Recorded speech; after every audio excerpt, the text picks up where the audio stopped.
Listeners, আজকের যে প্রথম ঘটনাটি বলবো, সেই ঘটনাটি আমাদের পাঠিয়েছে এক ট্রাক ড্রাইভার প্রবাসী ভাই।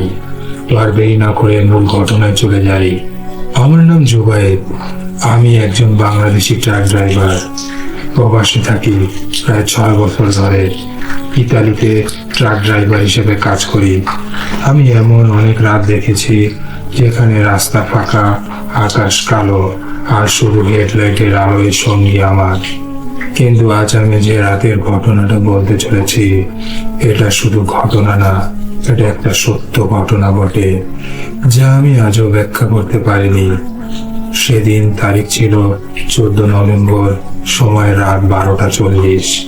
আমি উত্তর ইতালির একটি ইন্ডাস্ট্রিয়াল জোন থেকে মাল নিয়ে যাচ্ছিলাম দক্ষিণের দিকে অটোস্ট্রাডা A1 দিয়ে। কিন্তু রাস্তাটা আমি অনেকবারে গেছি, কোনো ভয় পাওয়ার মতো কিছুই নেই, শুধু লম্বা নির্জন, মাঝে মাঝে সার্ভিস এরিয়া। রেডিওতে ইতালিয়ান গান বাজছিল। আমি কফি খাচ্ছিলাম আর ভাবছিলাম আজকের ট্রিপটা শান্তিতে শেষ হবে। কিন্তু আমরা অনেক সময় জানি না, শান্ত রাতগুলোই সবচেয়ে ভয়ঙ্কর কিছু লুকিয়ে রাখে। রাত 1:10। হঠাৎ সামনে দেখি রাস্তার মাঝখানে 5টা কালো কুকুর দাঁড়িয়ে। আমি ব্রেক করলাম, ভাবলাম হয়তো পাশের কোনো জায়গা থেকে এসেছে এরা। কিন্তু কিছু একটা অস্বাভাবিক ছিল, ওরা নড়ছিল না। আমি হর্ন দিলাম, 1বার 2বার এভাবে 3বার। ওরা শুধু তাকিয়ে রয়েছে। তারপর আমি বুঝলাম ওদের চোখ লাল, একদম আগুনের মতো লাল। আমার হাত স্টিয়ারিং এ শক্ত হয়ে গেল। আমি ধীরে ধীরে ট্রাকে গেলাম, আর ঠিক তখনই সব কুকুর একসাথে মাথা ঘুরিয়ে আমার দিকে তাকালো। আর পরের মুহূর্তে ওরা নেই, গায়েব হয়ে যায়। আমার বুক তখন কাঁপছিল। আমি নিজেকে বোঝালাম হ্যালুসিনেশন, ক্লান্তির কারণে এমনটা হচ্ছে মনে হয়। কিন্তু এরপর শুরু হলো আসল ঘটনা। রেডিওতে হঠাৎ স্ট্যাটিক আওয়াজ শুরু হয়, তারপর একটা কণ্ঠ, বাঁচাও। আমি চমকে উঠলাম, রেডিও বন্ধ করলাম, কিন্তু কণ্ঠটা থামলো না। এবার স্পষ্ট শুনলাম, তুমি কেন থামোনি? আমার শরীর ঠান্ডা হয়ে যায়। আমি একা, কিন্তু কেউ আমার পাশে বসে কথা বলছে। রাত 1:30 হঠাৎ সামনে দেখি একজন লোক দাঁড়িয়ে। সে হাত তুলে থামাতে বলছে। আমি ভাবলাম হয়তো কেউ বিপদে পড়েছে। ধীরে ধীরে ট্রাকটি থামালাম। লোকটা কাছে এলো। আমি জানালা নামালাম। কি হয়েছে? লোকটা মাথা তুলল, আর তার চোখ নেই, শুধু ফাঁকা গর্ত। তখনই আমি ট্রাকটি স্টার্ট দিই। ট্রাক ছুটছে 90, 100, 110 কিমি। কিন্তু পিছনে তাকিয়ে দেখি লোকটা দৌড়াচ্ছে, আরো ভয়ঙ্কর। সে আমার জানালার পাশে। তার মুখে তখন হাসি। ধীরে ধীরে তার মুখটা বদলাতে লাগলো, মানুষ থেকে কুকুরের মতো। আমি হঠাৎ লক্ষ্য করলাম ঘড়িতে বাজে 1:35। আটকে আছে মনে হয়। 10 মিনিট ধরে একই সময়, রাস্তায় একই সাইনবোর্ড, একই সবকিছু। আমি যেন একই জায়গায় বারবার ঘুরছি। আমি হঠাৎ সামনে একটা আলো দেখি, সার্ভিস এরিয়া নামে, এবং আমি দৌড়ে ঢুকে পড়ি সেখানে। ভিতরে লোকজন ছিল। আমি সব তাদের বলি। তারা হাসলো, কিন্তু একজন বৃদ্ধ কর্মচারী চুপ হয়ে গেল। সে বলল, তুমি ওই রাস্তা দিয়ে এসেছো? আমি বললাম হ্যাঁ। সে বলল, ওখানে অনেক বছর আগে একটা দুর্ঘটনা হয়েছিল। সে আমাকে বলল যে একজন ট্রাক ড্রাইভার রাতে ওই জায়গায় একজন মানুষকে ধাক্কা দেয়। লোকটা সেখানেই মারা যায়, কিন্তু ড্রাইভার থামেনি। সেই রাত থেকেই অনেক ড্রাইভার একই জিনিস দেখে, কুকুর, মানুষ, ছায়া। তারা আমাকে সিসিটিভি দেখালো। আমি যা দেখলাম, আমি একাই ট্রাক চালাচ্ছি, কিন্তু আমার ট্রাকের পাশে একটা ছায়া দৌড়াচ্ছে। আমি ভাবলাম সব শেষ, কিন্তু না। আমি আবার ট্রাকে উঠে ইঞ্জিন চালু করলাম। হঠাৎ রেডিও নিজে নিজেই চালু হলো, একই কণ্ঠ, এবার তুমি থাকবে তো? আমি আয়নায় তাকালাম। আমার পেছনের সিটে সেই লোকটা বসে আছে, চোখহীন কিন্তু হাসছে। শেষ কথা বলি, আজও আমি ট্রাক চালাই, কিন্তু ওই রাস্তা দিয়ে আমি আর কখনই একা যাই না। কারণ আমি জানি কিছু রাস্তা শুধু রাস্তা না, কিছু রাস্তা অন্যের অপেক্ষা করে। এই ছিল ঘটনা। প্রিয় লিসেনার্স, এবার আমরা পরের ঘটনায় চলে যাচ্ছি। আমার নাম সোহেল, আমি একজন প্রবাসী। কয়েক বছর আগে সৌদি আরবেতে কাজ করার পর দেশে ফিরছিলাম। দেশে ফেরার পর কিছুদিন ভালোই চলছিল, কিন্তু আমি জানতাম না আমার জীবনের সবচেয়ে ভয়ঙ্কর রাতটা অপেক্ষা করছে। ঘটনাটা 2023 সালের শীতকাল। আমি তখন থাকতাম গাজীপুরের একটা এলাকায়। এক রাতে হঠাৎ আমার বুক ধড়ফড় করতে লাগলো, শ্বাস নিতে কষ্ট হচ্ছিল। আমার ছোট ভাই আমাকে দ্রুত নিয়ে গেল কাছের একটা হাসপাতালে। সময় রাত 2টা। হাসপাতালটা অস্বাভাবিক শান্ত। একজন নার্স আমাকে একটা বেডে শুইয়ে দিল। সে বলল, ডাক্তার আসতেছে, কিন্তু তার গলার আওয়াজটা অদ্ভুত ঠান্ডা। আমি চারপাশে তাকালাম, কোনো শব্দ নেই। একটা হাসপাতাল এত চুপচাপ থাকে কিভাবে? পাশের বেডে একজন রোগী শুয়ে আছে। আমি লক্ষ্য করি সে নড়ছে না, একদমই না। হঠাৎ দেখি একটা নার্স আবার আসছে। সে ধীরে ধীরে আমার পাশে দাঁড়ায়। আমি বললাম, আমার কি সমস্যা? সে কিছু বলল না, শুধু নিচু গলায় বলল, তুমি ভুল জায়গায় চলে আসছো। আমার মনে হলো আমি এখানে নিরাপদ না। আমি বেড থেকে নেমে করিডোরে বের হলাম। লম্বা ফাঁকা করিডোর, লাইটগুলো ঝিকমিক করছে। 2-1টা দরজা, লেখা রয়েছে প্রবেশ নিষেধ। আমি জানি না কেন, কিন্তু আমি ওই দরজার দিকে হাঁটলাম। দরজাটা ঠেলে খুললাম। ভেতরে ঢুকে দেখি পুরোনো একটা ওয়ার্ড। সবকিছুই ধুলোয় ভর্তি, কিন্তু বেডগুলোয় মানুষ শুয়ে রয়েছে। আমি কাছে গেলাম, ওরা কেউ বেঁচে নেই। চোখ খোলা স্থির। হঠাৎ একজন ধীরে ধীরে আমার দিকে তাকালো। পেছন থেকে সেই নার্সের কণ্ঠ, তোমাকে এখানে রাখা হবে। আমি ঘুরে দেখি তাদের মুখ বিকৃত, চোখ পুরো কালো, দাঁতগুলো কেমন জানি। আমি দৌড় দেই, করিডোরে দৌড়াচ্ছি, কিন্তু যতই দৌড়াই একই জায়গায় ফিরে আসি বারবার। ঘড়ির দিকে তাকাই, 2টা 17। আবারও তাকাই, মনে হলো সময় থেমে গেছে। হঠাৎ একজন লোক আমার সামনে দাঁড়ায়। সে বলতে শুরু করে, এই জায়গাটায় আগে মানসিক হাসপাতাল ছিল, অনেক রোগী সেখানেই মারা যায়। তাদের আত্মা নাকি এখনো এখানে রয়েছে, কিন্তু এসবে আমি বিশ্বাস করি না। আমি হঠাৎ জ্ঞান হারিয়ে পড়ে যাই সেখানে। সকালে দেখি আমি আবার ইমার্জেন্সি রুমে। ডাক্তার বলে, আপনি স্ট্রেসে অজ্ঞান হয়েছেন। আমি বের হওয়ার সময় একটা বোর্ডে চোখ পড়ল, পুরনো পুরাতন ভবন, বন্ধ থাকবে। আমি জমে যাই, কারণ আমি যে জায়গায় গিয়েছি সেটা অনেক বছর ধরেই বন্ধ। আমি হাসপাতালের বাইরে দাঁড়িয়ে আছি। হঠাৎ কাছে নিজের প্রতিচ্ছবি দেখি, কিন্তু আমার পিছনে সেই নার্স দাঁড়িয়ে ধীরে ধীরে হাসছিল। আজও আমি এই হাসপাতালে যাই না, কারণ আমি জানি সেই হাসপাতালে শুধু চিকিৎসার জায়গা না, কিছু হাসপাতাল মানুষকেও রেখে দেয়। এই ছিল ঘটনা। প্রিয় লিসেনার্স, এবার পরের ঘটনায় চলে যাচ্ছি। আমার নাম কালাম। আমি কয়েক বছর আগে মালয়েশিয়াতে কাজ করার পর দেশে ফিরেছি। দেশে ফেরার পর ভেবেছিলাম সবকিছু শান্ত হবে, কিন্তু এই ঘটনাটা আমার পুরো জীবন বদলে দেয়। ঘটনাটা আমাদের গ্রামের কালিয়াগঞ্জের কাছাকাছি। আমাদের গ্রামের একজন রফিক ভাই প্রবাসে মারা যায়। তার লাশ আসে বিদেশ থেকে কফিনে করে। পুরো গ্রাম জড়ো হয়, কান্না দোয়া সব মিলিয়ে এক অদ্ভুত পরিবেশ। কফিনটা রাখা হয় মসজিদের পাশের একটা খালি ঘরে।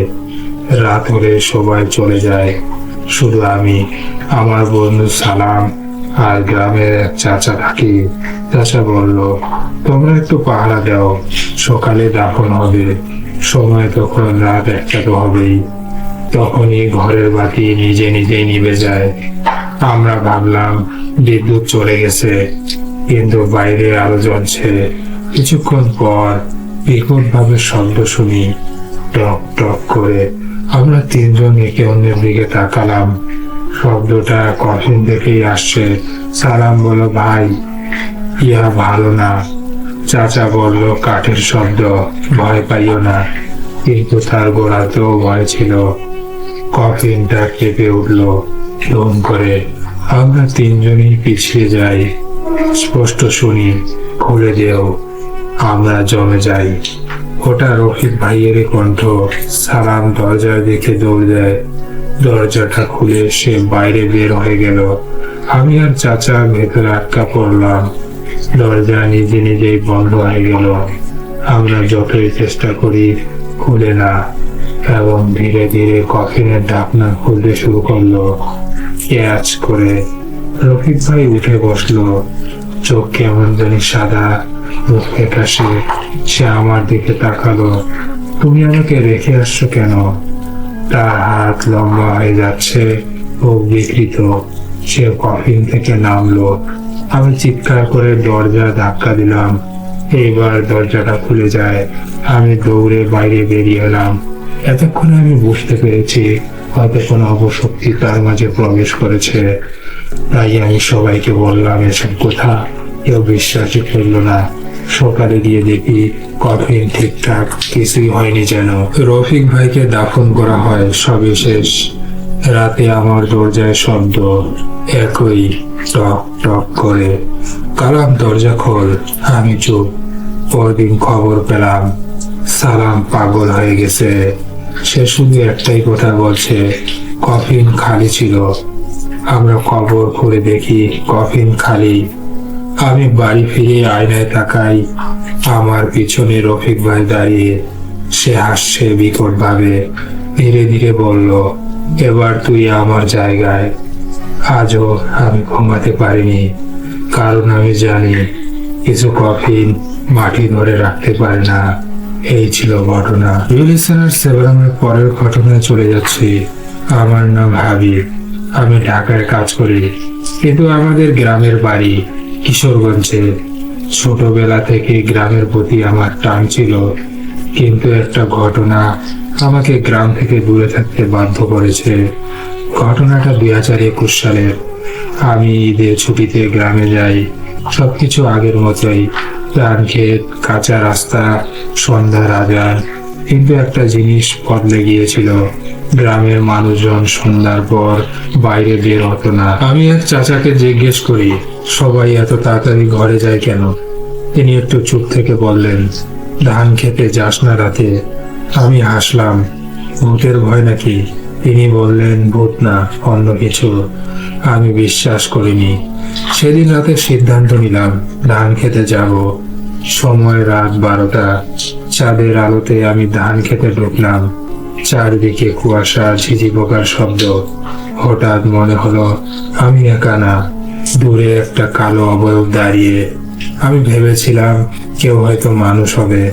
আমি ডাক দিলাম, কে? উত্তর নেই। অবয়বটা ধীরে ধীরে নড়তে শুরু করলো, কিন্তু অস্বাভাবিক ভাবেই, মানুষের মতো না। তার হাত পা অদ্ভুত লম্বা।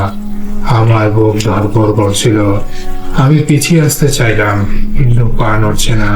হঠাৎ অবয়বটার চোখ জ্বলে উঠলো, লাল, একদম আগুনের মতো। আমি দৌড় দিলাম।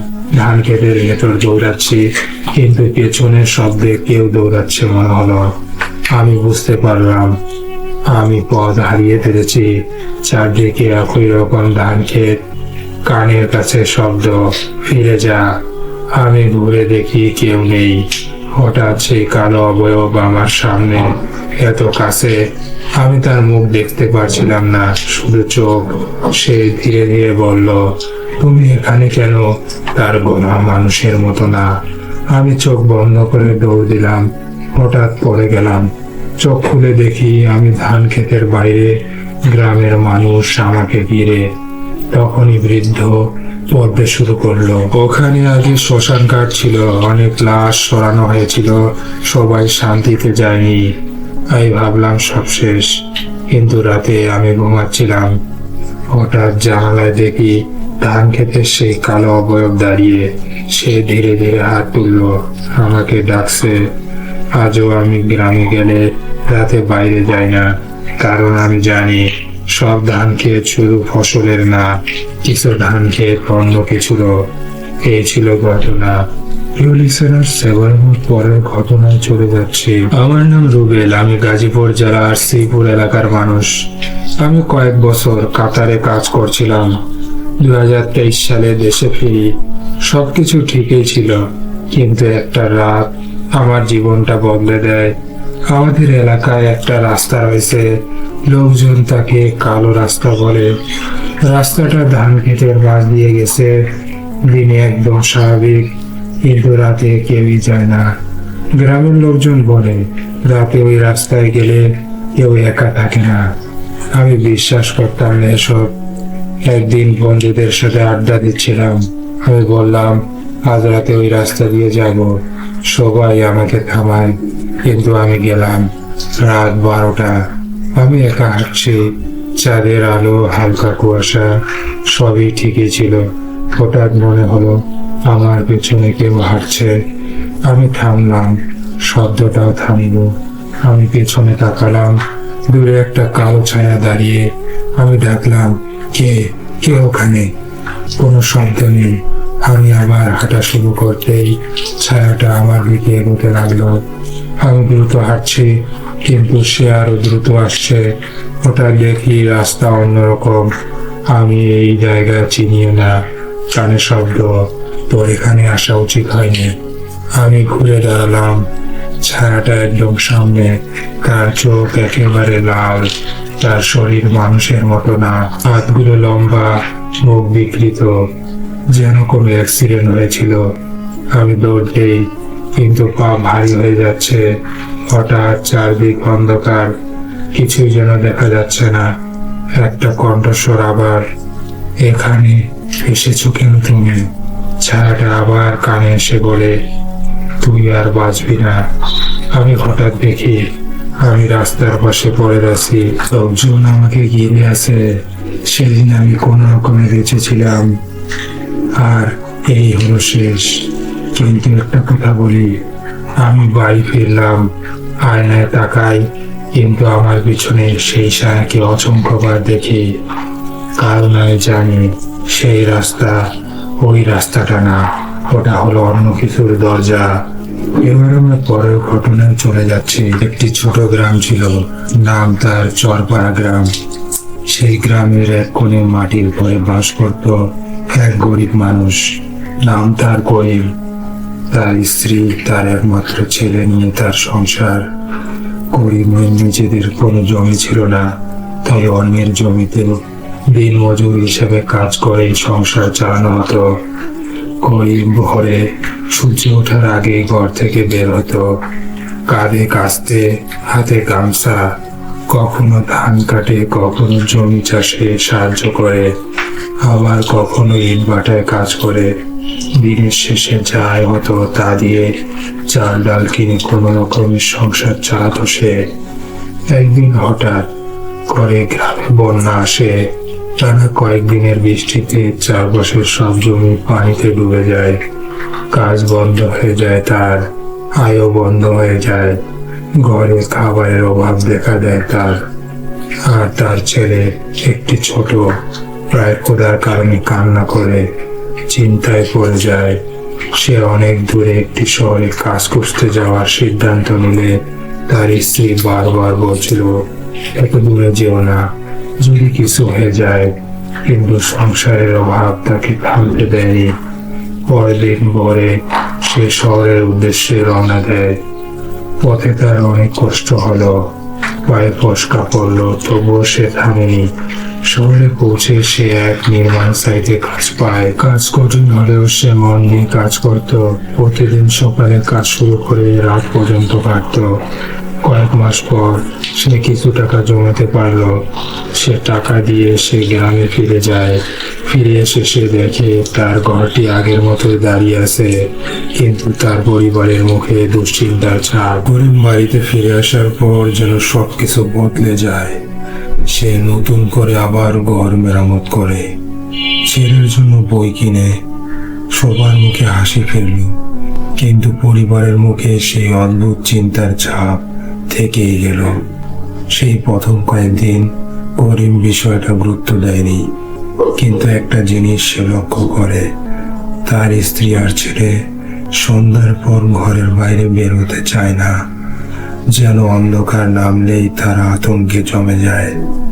একদিন রাতে খাওয়ার সময় তার স্ত্রী নিচু গলায় বলল, তুমি গেলে প্রথম 1 সপ্তাহ সব ঠিকই ছিল, তারপর এক রাত থেকে সব বদলে যায়। করিম জিজ্ঞেস করলো কি হয়েছিল। তখন তার স্ত্রী কাঁপা গলায় বলল, সেদিন গভীর রাতে দরজায় ধাক্কা পড়ে, আমি ভেবেছিলাম তুমি এসেছো। দরজা খুলে দেখি কেউ নেই, কিন্তু পেছনে তাকাতেই দেখি ঘরের ভেতরে একটা কালো ছায়া দাঁড়িয়ে। এই পর্যন্ত বলেই সে চুপ হয়ে যায়। সেই রাতে জেগে থাকলো সে। চারদিক নিস্তব্ধতা। হঠাৎ টুক টুক মাটির মেঝেতে যেন ভেজা পা নিয়ে কেউ হাঁটছে। তখন করিম চোখ কষলে অন্ধকারে তাকায়। তার বুক ধড়ফড় করতে লাগলো, কারণ সে স্পষ্ট দেখলো মেঝেতে ভেজা পায়ের ছাপ পড়েছে, কিন্তু সেখানে কেউ নেই। পায়ের ছাপগুলো ধীরে ধীরে তার বিছানার দিকে আসতে লাগলো। হঠাৎ তার ছেলে ঘুমের মধ্যেই বলে উঠলো, চাচা তুমি আবার আসছো। করিমের শরীর ঠান্ডা হয়ে যায়। পরের দিন থেকে ছেলেটা বদলে যেতে লাগলো।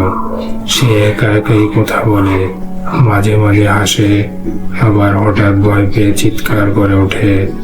একদিন বিকেলে করিম দেখলো তার ছেলে উঠোনে বসে মাটিতে আঙুল দিয়ে কিছু আঁকছে। সে কাছে গিয়ে দেখে একটা শ্মশানের ছবি, আর তার উপর একটা লম্বা কালো মানুষ দাঁড়িয়ে। করিম জিজ্ঞেস করলো, এইটা কে? ছেলে এসে বলল, ওই যে আমার বন্ধু।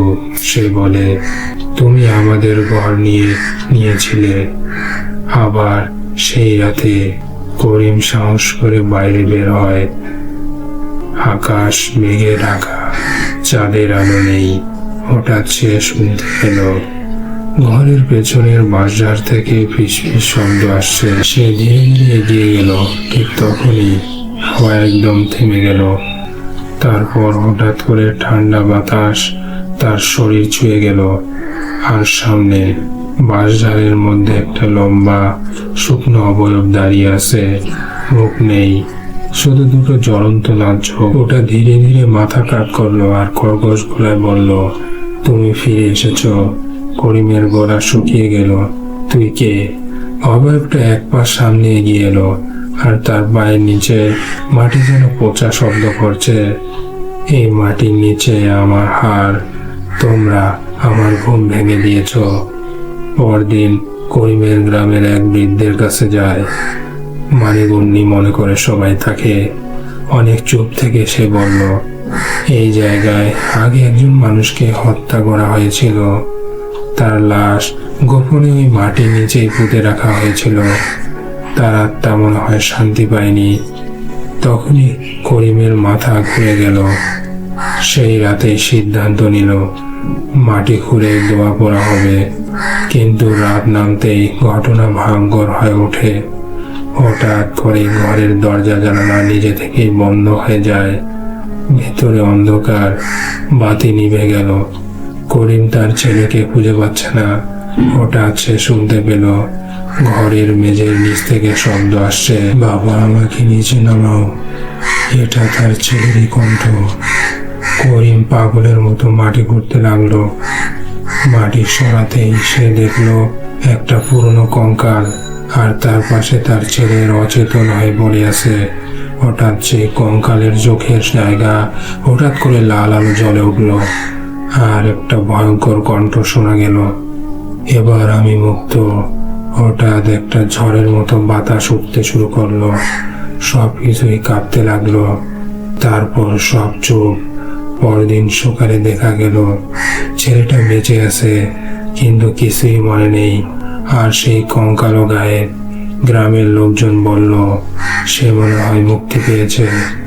সবকিছু স্বাভাবিক হয়ে গেল, কিন্তু কয়েকদিনের পর এক রাতে করিম ঘুম থেকে উঠে দেখল তার ছেলে জানালার দিকে তাকিয়ে কাউকে দাঁড়িয়ে দেখছে। তখনই করিম জিজ্ঞেস করে, কি দেখছিস রে? ছেলে ধীরে ধীরে মাথা ঘুরিয়ে এসে বলল, বাবা, ও আবার এসেছে, এবার সে আমাকে নিতে আসবে। এই ছিল ঘটনা। প্রিয় লিসেনার্স, এবার আমরা পরের ঘটনায় চলে যাচ্ছি। সময় প্রায় রাত 2টা। বন জঙ্গলের মাঝ দিয়ে একটি সরু রাস্তা, চারদিকে শুধু উঁচু গাছ, কুয়াশা, অদ্ভুত নীরবতা। ট্রাক চালাচ্ছিল সাইফুল, একজন অভিজ্ঞ ড্রাইভার। সে ঢাকার দিক থেকে মাল নিয়ে দূরের এক জেলায় যাচ্ছিল। লোকজন আগেই বলেছিল এই জঙ্গলের রাস্তা রাতে এড়িয়ে চলবেন, কিন্তু সময় বাঁচানোর জন্য সে সেই পথে ঢুকে পড়ে। হঠাৎ ট্রাকের হেডলাইট একটু ঝাপসা হয়ে যায়। রেডিও নিজে নিজেই অন হয়ে কাঁপা কাঁপা আওয়াজ করতে শুরু করে, ফিরে যাও। সাইফুল ভয়ে রেডিও বন্ধ করে দেয়, কিন্তু কয়েক সেকেন্ড পর আবার নিজে নিজে চালু। এবার পরিষ্কার শোনা যায়, এটা আমাদের রাস্তা। তার হাত কাঁপতে লাগলো। কিছু দূর যাওয়ার পর সে দেখলো রাস্তার মাঝে একজন দাঁড়িয়ে আছে, লম্বা, কালো, মাথা নিচু। সে ব্রেক করলো। লোকটা ধীরে ধীরে মাথা তুললো, চোখ নেই, শুধু লাল আগুনের মতো জ্বলছে। হঠাৎ করে সেই অবয়বটা উধাও। সাইফুল ভয় পেয়ে গতি বাড়ালো, কিন্তু কিছুক্ষণ পর সে দেখলো ট্রাকের সামনে, পিছনে, ডানে বামে অনেকগুলো অবয়ব তাকে ঘিরে ফেলেছে। সবগুলোর চোখ অস্বাভাবিকভাবে বিকৃত, আর তারা ধীরে ধীরে ট্রাকের দিকে এগিয়ে আসছে। হঠাৎ করে ট্রাক নিজে নিজে বন্ধ হয়ে গেল। ইঞ্জিন কাজ করছে না, হেডলাইটও জ্বলছে না, কিন্তু ট্রাক চলছে না। একটা অবয়ব এসে ড্রাইভারের জানালার পাশে দাঁড়ায়, ধীরে ধীরে কাজ হাত রাখে আর ভেতরে তাকিয়ে বলল, তুমি আমাদের জায়গায় ঢুকেছ। সাইফুলের মাথায় একটা কথা আসে, এই রাস্তার পাশে অনেক দুর্ঘটনা হয়েছিল। এখানে একটা খাদ নাকি আগুনে পুড়ে যায় আর অনেক মানুষ মারা যায়। সে বুঝতে পারলো এরা কেউ জীবিত মানুষ নয়, হয়তো কোনো অপশক্তি। একটা অবয়ব ট্রাকের দরজা খুলতে লাগলো, আরেকটা সামনে দাঁড়িয়ে রাস্তা বন্ধ করে দিল। সাইফুল মরিয়া হয়ে চাবি ঘুরালো, একবার, দুইবার। হঠাৎ করে স্টার্ট নিল ট্রাক। সে গতি বাড়িয়ে সোজা এগিয়ে গেল, কিন্তু পেছনের আয়নায় তাকিয়ে যা দেখে তার রক্ত জমে গেল। একটা অবয়ব এখনো ট্রাকের পেছনে ঝুলে আছে। ভোর হলে সে কোনোভাবে শহরে পৌঁছায়। লোকজন দেখে অবাক। ট্রাকের পেছনে কাদা দিয়ে লেখা, তুমি আবার আসবে। আর সবচেয়ে ভয়ঙ্কর, সেই দিন থেকে প্রতিদিন রাত 2টায় সাইফুল শুনতে পায় ট্রাকের পেছন থেকে কেউ দরজায় ধাক্কা দিচ্ছে, খুলে দে। এই ছিল ঘটনা। প্রিয় লিসেনার্স, আমরা পরের ঘটনায় চলে যাচ্ছি। গাজীপুরের এক গভীর জঙ্গল ঘেরা রাস্তা। সময় রাত 3টা। রোহান নামের এক ট্রাক ড্রাইভার ভারী মাল নিয়ে যাচ্ছিলেন। রাস্তাটা একদম ফাঁকা, না কোনো গাড়ি, না কোনো মানুষ, শুধু কুয়াশা আর গাছগাছড়ায় ভরা জঙ্গল চারিদিকে। হঠাৎ সে লক্ষ্য করলো তার সামনে দূরে কয়েকটা আলো জ্বলছে। মনে হলো আরো ট্রাক যাচ্ছে মনে হয় সামনে। সে একটু স্বস্তি পেল, ভাবলো ভালোই হলো, অন্তত একা না। তখনই সে ধীরে ধীরে কাছে যায়, দেখে সামনে 4 থেকে 5টা ট্রাক লাইনে চলছে। সবগুলোর লাইট জ্বলছে, কিন্তু অদ্ভুত ব্যাপার, কোনো ট্রাকের নাম্বার প্লেট নেই। আরো কাছে যেতেই তার গা শিউরে উঠল। সব ট্রাকই পুরনো, জং ধরা, কিছু জায়গা যেন পোড়া দাগ। ড্রাইভারও নেই। সে পাশ কাটিয়ে যাওয়ার চেষ্টা করলো। একটা ট্রাকের কেবিনের ভেতরে তাকাতেই তার বুক থমকে গেল, কারণ ড্রাইভারের সিট খালি ছিল, কিন্তু স্টিয়ারিং নিজে নিজে ঘুরছে, ট্রাকও চলছে। হঠাৎ তার নিজের ট্রাকের গতি কমিয়ে গেল। সে অ্যাক্সিলেটরে চাপছে, কাজ হচ্ছে না, বরং তার ট্রাক ধীরে ধীরে সেই কনভয়ের মাঝখানে ঢুকে গেল। এখন সে আটকা। সামনে একটা ট্রাক, পেছনে আবার একটা ট্রাক, দুই পাশেও ট্রাক, সবগুলোই একই গতিতে চলছে। হঠাৎ করে সামনে থাকা ট্রাকটার দরজা ধীরে ধীরে খুলে গেল। ভিতর থেকে একটা শুকনো কালো হাত বের হলো। তারপর একটা পচা মুখ জানালার পাশে এসে দাঁড়ালো। চোখ নেই, কিন্তু মুখে একটা ভয়ঙ্কর হাসি। সে ধীরে ধীরে বলল, আমাদের সাথে চল তুই। হঠাৎ পুরো কনভয়ের মধ্যে পোড়া গন্ধ ছড়িয়ে পড়ে। তখন সে দেখল সব ট্রাকের ভিতরে যেন আগুন জ্বলছে, কিন্তু বাইরে কিছুই দেখা যাচ্ছে না, আর কেবিন গরম হয়ে উঠছে। সে বুঝতে পারল এই ট্রাকগুলো সেই সব ট্রাক। মনে হলো যে দুর্ঘটনায় পড়ে গিয়েছে। তখন পাগলের মতো স্টিয়ারিং ঘোরাতে লাগলো। হঠাৎ ডান পাশে একটা ফাঁকা জায়গা দেখে সে জোরে মোড় নিল, আর ট্রাক রাস্তা ছেড়ে কাদার মধ্যে ঢুকে গেল। কিন্তু সে কোনো রকমে বেঁচে গেল। পেছনে তাকিয়ে দেখলো সব ট্রাক উধাও হয়ে গেছে, রাস্তা একদম ফাঁকা। ভোরে সে এক চায়ের দোকানে থামলো। লোকজন তার কথা শুনে চুপ হয়ে গেল। তখনই চায়ের দোকানদার বলল, অনেক বছর আগে একটা ট্রাকের কনভয় আগুনে পড়ে যায়। যারা এইবার এই কনভয়ে ঢোকে তারা আর ফেরে না। তখনই সে বলে উঠল, আমি তো ফিরে এসেছি। তখন ধীরে ধীরে তার ট্রাকের দিকে তাকালো। তুমি একা ফেরোনি। দৌড়ে গিয়ে ট্রাকের দরজা খুলে ভিতরে তাকিয়ে দেখলো ড্রাইভারের পেছনের সিটে কেউ বসে আছে। ধীরে ধীরে মাথা তুলল, জ্বলন্ত চোখ, পোড়া মুখ, আর ঠান্ডা গলায় বলল, আজ রাতে আবার চলবো।